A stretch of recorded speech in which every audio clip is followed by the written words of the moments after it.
Hi, everybody, and welcome to another edition of The Brand Called You. This is a podcast and a video chat where we talk to some of the most fascinating thought leaders from around the country. My name is Lisa Lipkin. I'm your host, and I am super excited about today's guest. If you're a political junkie the way I am, and there's a campaign going on in America, you can't turn on the TV, whether it's CNN, MSNBC, doesn't matter, without meeting our next guest, Hank Sheinkopf. Welcome. Thank you very much. Thank you for having me in today. Hank is a political consultant.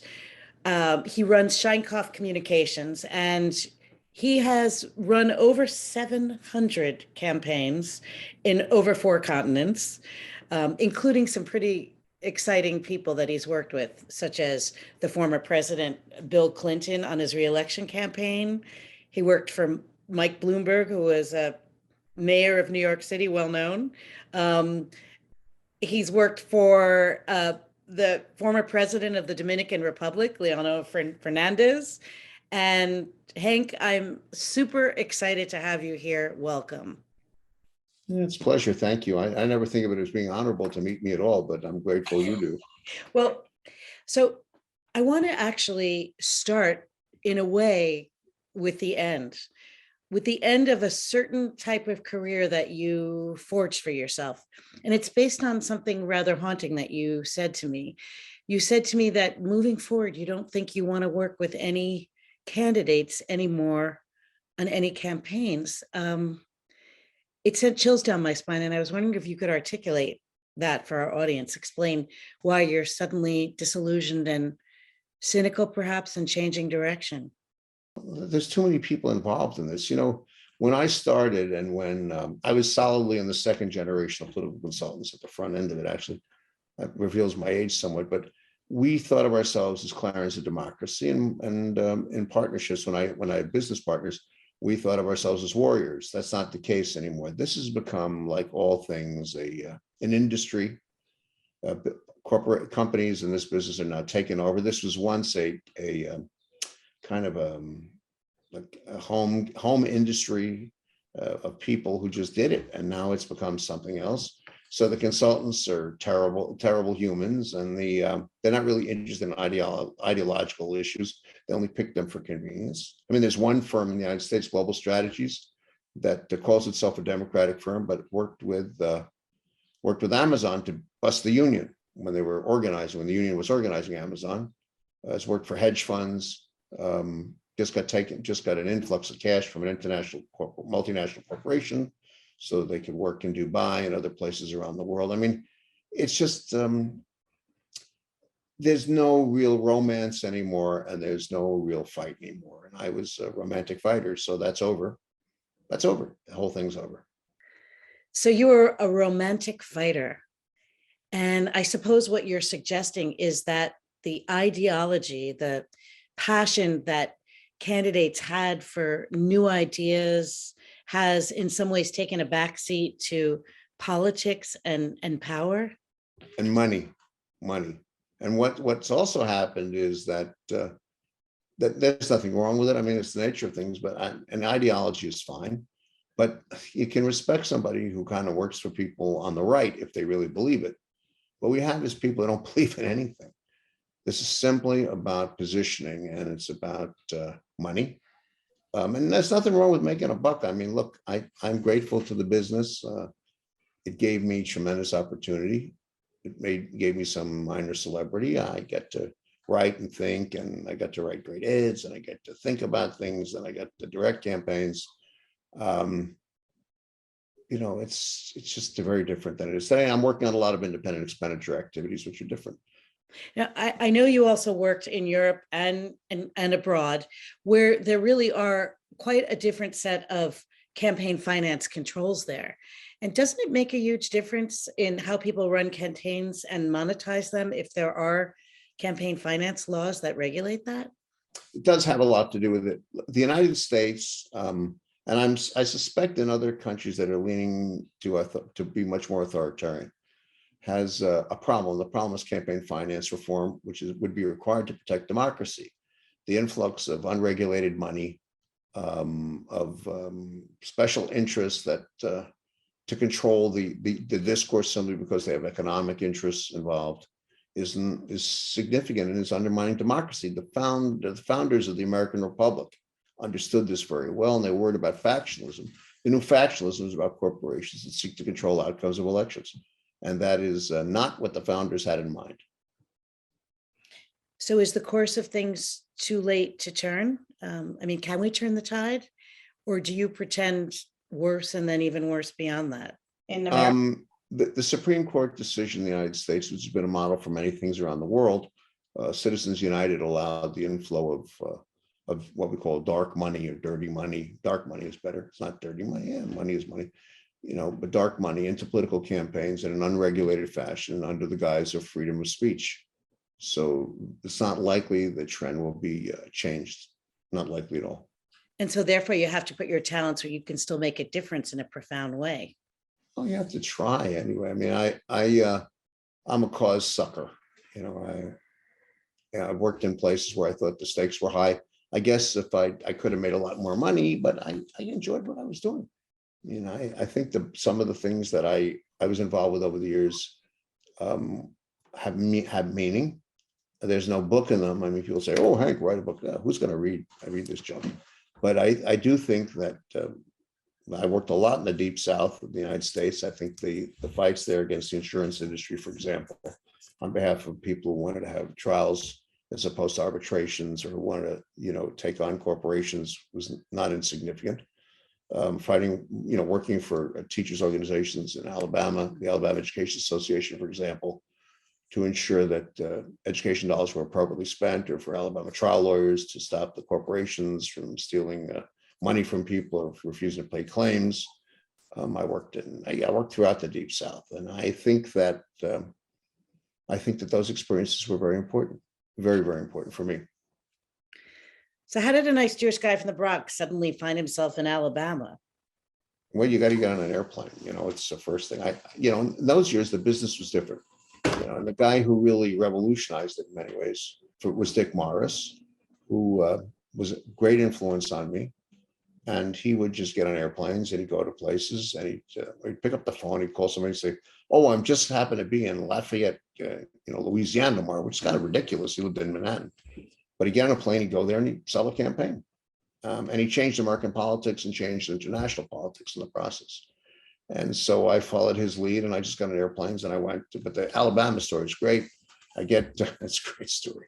I get invited. I met a guy who was living in Arizona, who was the head of the Arizona Democratic Party for a while, the day-to-day executive director. And he calls me, he says, "I need to talk to you and I'm running for office. Could you come and see me?" So I get an airplane and I go and see him in Phoenix. And he says, "We got to have lunch with this guy." And I said, "Who's the guy?" He says, "You'll see." So I go to have lunch. It's in a strip mall and a restaurant, and park in the parking lot, go into the restaurant. And the guy, so this was about 250, looked to me about 5'11", a little bit overweight. And he had a lighter in his hands, a Zippo lighter. He kept flicking, and he's talking about gaming. "We're going to put money in. You should go to the unions, go get money." And I said, "Wait a second." I said, "Go get cash." He says, "No, I'm not doing that." I said, "What you should do is," I gave him the legal way to do it. And he says, "No, we'll do it the other way." I said, I leave the meeting, I leave the lunch, I take the guy who brought me, former executive director of the Arizona Democratic Party, is running for statewide office. And I said, "Now listen to me very carefully." I said, "This guy is a cop. This is a setup. And if you do what he asks, you're all going to jail." So a year later, they all got arrested. But in the meantime, the next morning, I get a meeting with a fellow. He was a professor. I think his name was Kimmelman, who also got into trouble for some reason. What he's doing in Phoenix, I have no idea. I was sitting down having breakfast. He says, "You really should go to Alabama." I said, "Why?" He says, "A lot of action, a lot of stuff happening." I said, "Okay." He said, "And you should call a fellow named Paul Hubbard, who's since passed, but was a tremendous influence on my life, who runs the Alabama Education Association. And he's got the power and the resources. You should go see him." So I call up, and sure enough, I get an airplane, and there's a U.S. senator on an airplane. It's ridiculous. And I get to the Alabama Education Association. Next thing I know, I'm hired, and I didn't leave off and on for the next 20 years. That's really interesting. So how did your newfound understanding of Southern culture affect the work you did in the rest of America? Well, it made me understand that, this bias that Northerners have against Southerners is absolutely outrageous. The Southerners have every reason to be angry. The post-Reconstruction, post-Civil War policies in many ways didn't change until Bill Clinton became the president. I mean, the South was economically isolated after the war. It never was put through any kind of real change. I mean, it reverberated to a racist and slave, post-slave driven economy. It was terrible. And, there were people who thought that was not the best way to live because that economy and that lifestyle excluded significant numbers of people, not just blacks, but blue collar whites. And they thought they ought to have the opportunity to change their lives. So the Alabama Education Association in those years was a place to do it. And there were organizations like that in the Deep South. I worked for trial lawyers in New Orleans, in Louisiana. I worked ditto in Mississippi, ditto in Virginia. I worked on campaigns in Florida, up in the Panhandle as well. I worked in the Carolinas. I mean, Texas. I did it. It was very interesting. It made me understand America. And frankly, it made me understand how different people think. And it was very helpful to me. People different than me with different backgrounds. It was very helpful to me in my international work. It helped me adjust. I was able to have real insight almost instantly into people. I think the other thing that was different about my way of doing business was that I had an emotional connection very quickly with people. I could sense what they were feeling, how they were emoting, what they were thinking about, how they expressed it. And I could write ads and communications materials that fit them, not me. I didn't bring all kinds of preconceived ideas to my work. I want to listen to what people I was dealing with were thinking and feeling. Mostly it's feeling. Nobody votes from their head. They really vote from their gut. You have admitted that you had a very rough childhood growing up. And I am of the belief that you kind of develop a hyper radar when you've had trauma in your life. You kind of figure out how to read clues first in your own parents, but then you take that hyper radar with you into the work you do and for the rest of your life. And I know that was the case with me, and I'm wondering if it was the same for you. Do you think that's why you were maybe particularly sensitive to the plight of others because of that hyper radar that you developed as a kid? Well, I don't know. I mean, I was my mother abandoned us, I guess, when I was 5 or 6, and I didn't live in an intact home until I married the second time. So, so I have a different view. I think I became more sensitive to the environment around me. I think I wasn't interested in impressing people as much as I was interested in survival. So I could sense what the environment was like, and I adjusted accordingly. It wasn't to please people. I wanted to ensure that I could communicate with them. Yeah. And that's what I learned to do. And I think you also learned how to be a street fighter, which undoubtedly plays out, especially in New York politics, no?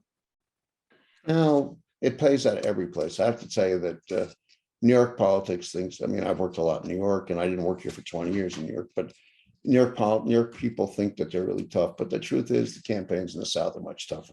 Really? People are much more aggressive, much more aggressive and smarter about it.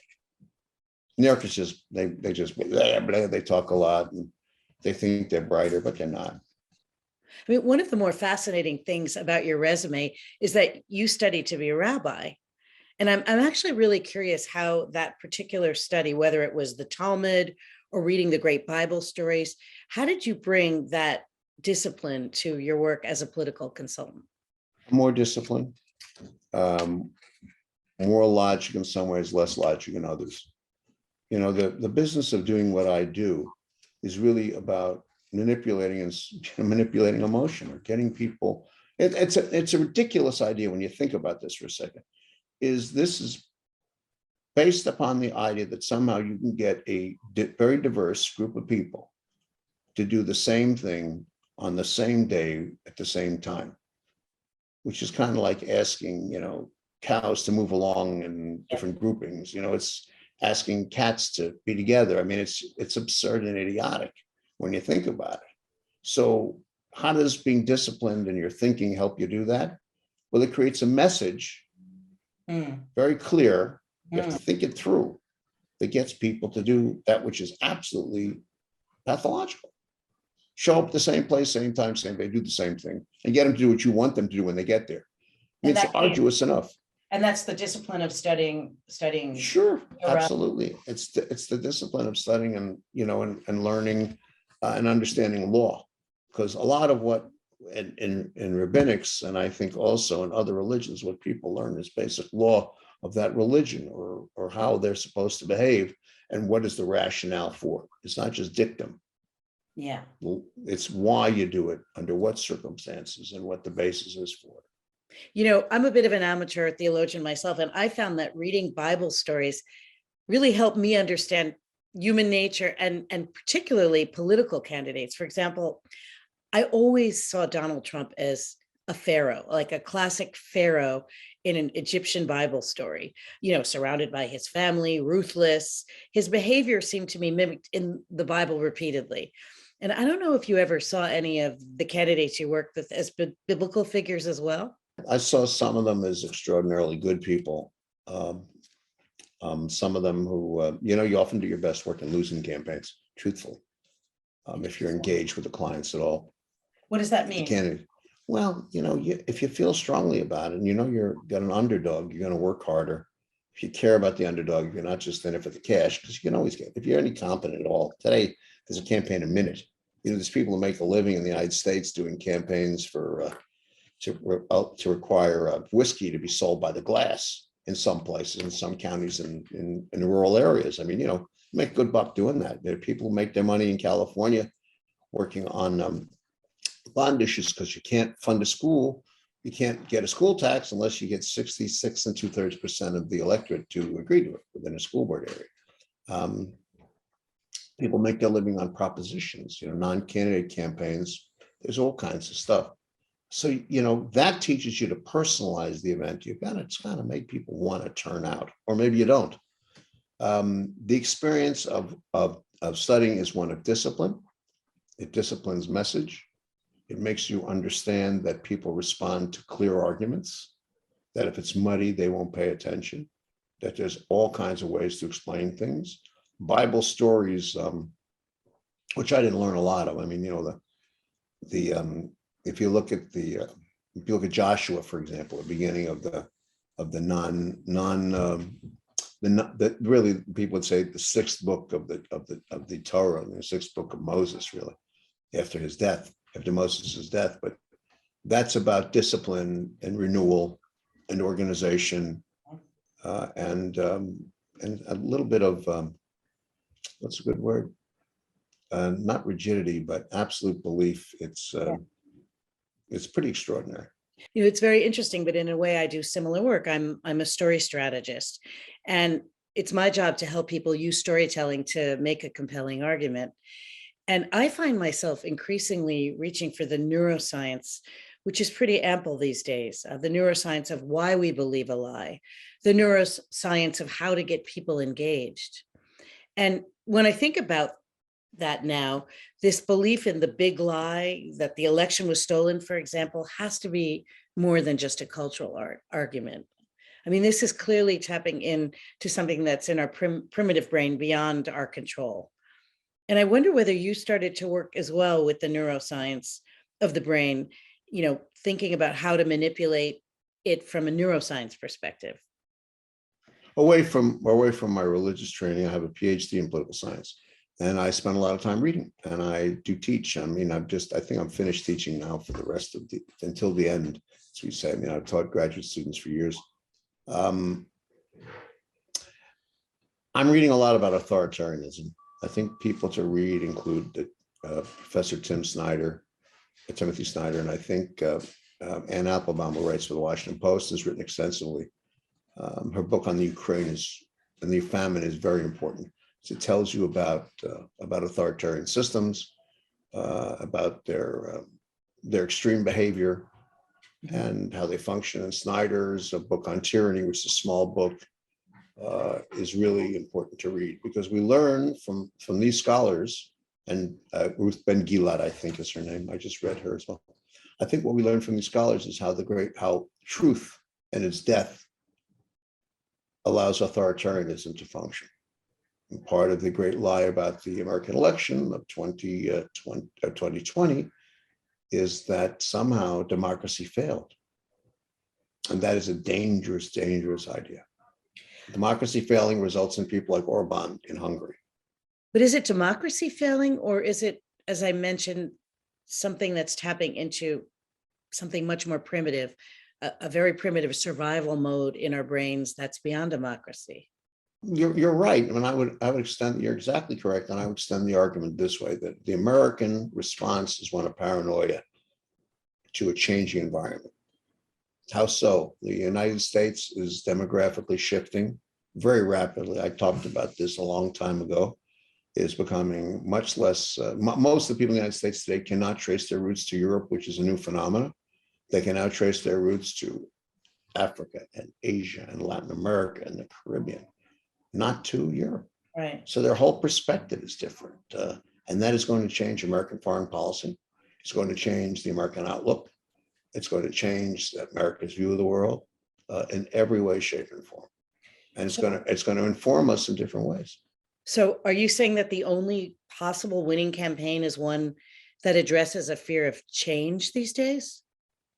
Well, I'm not sure that you may be correct, and that's the logical outcome of this discussion, this part of our discussion.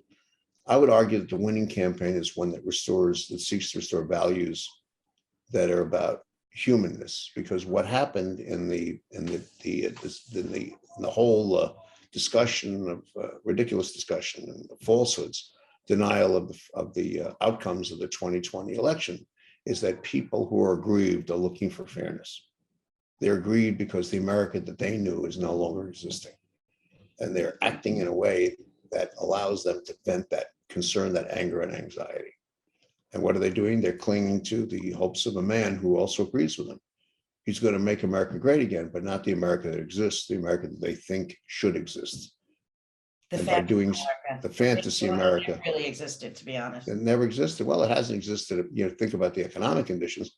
It hasn't existed for probably, 60 years, and certainly hasn't existed since NAFTA, since the since the treaty which got rid of effectively the borders between the United States and Mexico as it applied to economic activity.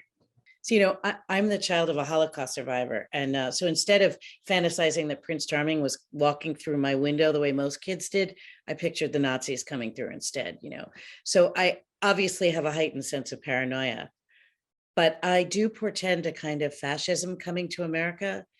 So please tell me I'm wrong. No, I think you're on the mark. I mean, the combination of corporate destruction of free unions, free trade unions, which has been the model for the last 40 years.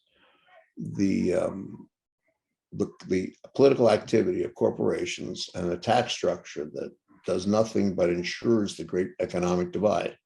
And then the requirement that somehow those who are most aggrieved be stopped before they engage in violence, because they have every right to be angry, but violence is an extreme. You put that all together and you come up with a cackling kind of burning, boiling cauldron that somebody has to say, look, we've got to fix this, but that's not what's happening. What's happening is that we're creating more anger and more fuel on the fire and more division. There are no unifying arguments anymore. So what America needs is a unifying argument. Maybe standing up for the people of Ukraine is one way to think about it. Maybe that helps. Maybe understanding if the great American problem is one internationally, is one that Graham Allison, the great authority in the Cuban Missile Crisis, wrote a book about this Thucydides trap, which is kind of important. Thucydides, the historian of the war between Sparta and Athens, he looks and he says, look, the power that wants to be in power will seek to overtake the power in power, and that will cause wars. And by the way, then it means China. So, kind of redirecting how the Americans look at the world and whether they can sustain Pax Americana. The Ukraine is the test of whether the Pax Americana, the peace that Americans created after the Second World War, for which many young men, about 400 and almost 500,000 of them Americans, paid the price, whether that can exist. And if it doesn't, the world is in much greater trouble, because with all its problems, America is still the great hope. So you're not leaving anytime soon? Who would have me? Who would have a free thinking guy who likes to travel the world and smile at people? I'm personally very frightened by what I see happening in the school system in America, because I think critical thinking skills, thinking about the other, is absolutely the answer. And now that's being banned in many of our school systems. If you cannot identify with the other, how can you run a political campaign Right. that wins? If you cannot identify with the other, how can you create social policy that has value over time? And if you cannot identify with the other, how can you understand or create economic policy that seeks to bridge gaps and create fairness in an economic system that's set up for exploitation? It's very hard, very, very difficult. So what are you working on these days? I mean, what is driving your passion these days? I think that the relationships between police and non-police is very important.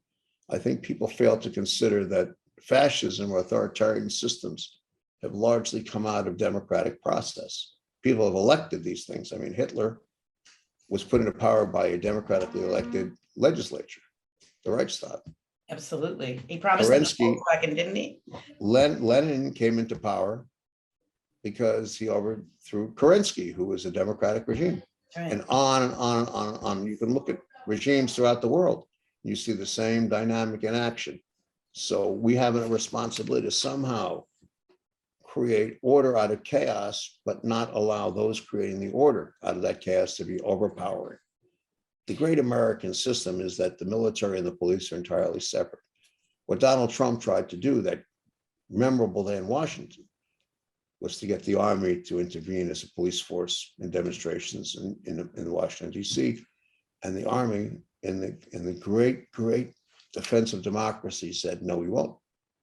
That was a very frankly rebelled against the commander-in-chief, which is a very extraordinary event. If we do not have some order, if we do not have the capacity for people to walk safely, to be safe, and for their political opinions not to be impinged upon by others, we will have an authoritarian system, and we will be policing ourselves out of existence. That great line that allows democracy to function is one of permitting people to be different, unique, but not to impinge on the rights of others to be different and unique in other ways. Can we end this interview on an optimistic note? I think that America is the great hope for the world. If not, it wouldn't be discussed all the time. The Americans have been extraordinarily generous people. Their largesse has helped people live better throughout the world. It started contracting in a much more political fashion during the Reagan years. That's pretty clear. But the West still has much to teach the world in democratic practice. And if they didn't believe it, if the world didn't believe it, people would not be clamoring to get into the United States in one fashion or another, under the most extraordinary circumstances, with the greatest hope and the greatest belief that they can only better themselves in a place where they have the opportunity to be themselves. Well, thank you. I'm going to end on that note and hold it in my heart. You've appeased some of my fears, if not all of them. Well, I can't tell you, we would see each other again, and we would talk to Sue, as a psychiatrist would say. Over to Babka. Over Babka, yeah. No, thank you so much. I really appreciate your time. It's been an absolute pleasure. Yeah. Thank you, and all the best to you too. Thank you so much for having me in. Thank you. Bye-bye. All the best. Thanks. Thank you for listening to the Brand Called You videocast and podcast, a platform that brings you knowledge, experience, and wisdom of hundreds of successful individuals from around the world. Do visit our website www.tbcy.in to watch and listen to the stories of many more individuals. You can also follow us on YouTube, Facebook, Instagram, and Twitter. Just search for the Brand Called You.